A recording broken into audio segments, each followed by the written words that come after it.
Dalam episode yang lalu sudah dijelaskan bahwa Nabi Isa alaihissalam dengan Imam Al-Mahdi adalah sosok yang sama. Nabi Isa alaihissalam adalah Imam Al-Mahdi, Imam Al-Mahdi adalah Nabi Isa alaihissalam. Dan Nabi Isa alaihissalam adalah zuriat dari baginda Rasulullah Sayyid Muhammad sallallahu alaihi wasallam. Yang akan kita bahas dalam video ini adalah bagaimana Nabi Isa alaihissalam menjadi zuriat dari baginda Rasulullah Sayyid Muhammad sallallahu alaihi wasallam. Padahal selama ini kamu semua sudah ditanamkan keyakinan tentang keterangan bahwa Nabi Isa alaihissalam akan turun di Masjid Menara Putih di Damaskus dengan dibawa oleh 2 malaikat dan seterusnya. Saya hanya ingin bertanya, pernahkah Anda berpikir secara umum manusia tidak bisa melihat malaikat? Dalam Quran surat An-Nisa ayat 158, Allah berfirman, "Tetapi Allah telah meninggikan derajat Isa di hadiratnya." Hanya saja di terjemahan ditulis, "Tetapi Allah telah mengangkat Isa ke hadiratnya. Allah Maha Perkasa, Maha Bijaksana." Ini adalah terjemahan yang keliru, sehingga terjadi kesalahpahaman dalam menafsirkan makna bahwa Nabi Isa alaihissalam diangkat ke langit dan akan diturunkan kembali dari langit di akhir zaman. Padahal dalam Quran surat Al-Maidah ayat 75 Allah berfirman, Al-Masih putra Maryam itu hanyalah seorang rasul yang sesungguhnya telah wafat sebelumnya beberapa rasul, dan ibunya seorang yang sangat benar. Kedua-duanya biasa memakan makanan. Perhatikan bagaimana Allah menjelaskan kepada mereka ahli kitab tanda-tanda kekuasaan Allah.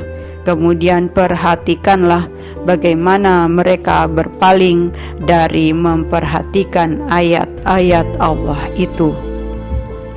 Dan dalam Quran surat Ali Imran ayat 144 Allah berfirman, Muhammad itu tidak lain hanyalah seorang rasul.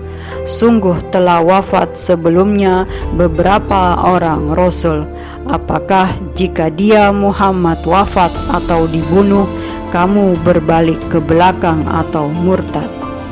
Maka dari Quran surat Ali Imran ayat 144 tersebut Allah menjelaskan bahwa seluruh rasul-rasul sebelum baginda Rasulullah Sayyid Muhammad sallallahu alaihi wasallam seluruhnya telah wafat, termasuk Nabi Isa alaihissalam. Padahal di video saya sebelumnya saya sudah jelaskan bahwa Nabi Isa alaihissalam merupakan zuriat dari baginda Rasulullah Sayyid Muhammad sallallahu alaihi wasallam. Sehingga di akhir zaman ini Nabi Isa alaihissalam terlahir kembali melalui jalur nasab baginda Rasulullah Sayyid Muhammad sallallahu alaihi wasallam. Baginda Rasulullah Sayyid Muhammad sallallahu alaihi wasallam bersabda, "Aku adalah orang yang paling dekat dan paling mencintai Isa bin Maryam di dunia maupun di akhirat. Para nabi itu adalah saudara seayah, walau ibu mereka berlainan dan agama mereka adalah satu." Hadis riwayat Bukhari dan Muslim.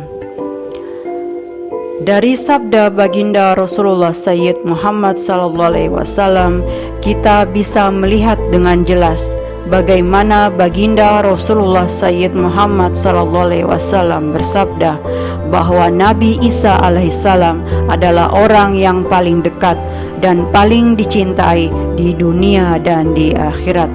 Tentu saja itu karena adanya hubungan darah, layaknya orang tua yang sangat mencintai anaknya. Maka dari Al-Quran dan hadis yang sudah saya sampaikan, kita bisa mengambil kesimpulan. Pertama, Nabi Isa alaihissalam dahulunya telah wafat, bukan diangkat Allah ke langit. Yang kedua, Nabi Isa alaihissalam di akhir zaman ini terlahir kembali melalui jalur nasab baginda Rasulullah Sayyid Muhammad sallallahu alaihi wasallam. Semua yang saya sampaikan dalam video kali ini untuk mematahkan semua paham yang keliru, paham yang dibuat oleh Dajjal laknatullah alaih. Jika Anda masih kesulitan memahami video ini, ulangi lagi dan ulangi lagi. Bodohkan diri Anda, kosongkan diri Anda, dan yang paling penting, bersihkan hati Anda. Sholat taubat 2 rakaat dengan menghadirkan dosa-dosa yang telah dikerjakan sebelumnya, serta mohon ampun kepada Allah. Lakukan sholat taubat 2 rakaat ini minimal sekali sehari, dan doa dengan sungguh-sungguh agar Allah tambahkan kepahaman yang benar, karena hanya dengan bertobat dan membersihkan hati dari dosa, Allah akan cabut sifat dusta dan ingkar terhadap kebenaran dalam diri Anda. Allah berfirman dalam Quran surat Asy-Syu'ara ayat 200, demikianlah Allah masukkan sifat dusta dan ingkar ke dalam hati orang-orang yang berdosa.